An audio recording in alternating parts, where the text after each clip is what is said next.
হাইকোর্টের প্রধান বিচারপতির সমন্বয়ে গঠিত বেঞ্চ যে রায় দিয়েছে অনতিবিলম্বে আগামীকালকে থেকে 24 ঘন্টার মধ্যে এই রায়কে কার্যকারী করে নির্বাচন কমিশন একটি প্রজ্ঞাপন জারি করে বাগেরহাটের 4টি আসন পুনর্বহাল করবে এই দাবি রেখে আমরা আজকে যারা এখানে উপস্থিত হয়েছেন সকলকে ধন্যবাদ জানাচ্ছি এবং অনতিবিলম্বে রায় কার্যকরের আহ্বান জানাচ্ছি। ধন্যবাদ সকলকে। বাগেরহাটের সর্বস্তরের জনতা বাগেরহাটকে অবরোধ করেছে, হরতাল করেছে, আন্দোলন করেছে।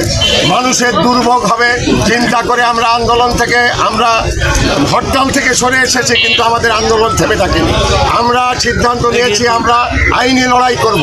এই দীর্ঘদিন আইনের লড়াইয়ের মাধ্যমে আজকে হাইকোর্ট থেকে যে সুখবরটি বাগেরহাটবাসীর জন্য এসেছে, মাননীয় হাইকোর্ট নির্দেশ দিয়েছেন নির্বাচন কমিশনের সেই গেজেট বাতিল করে বাগেরহাটের 4টি আসনকে পুনর্বহাল করবার জন্য আমরা এখন বিজয় মিছিল করব।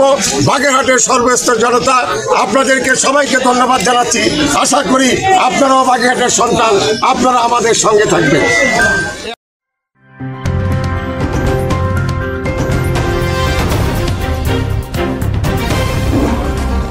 Voice of Tiger.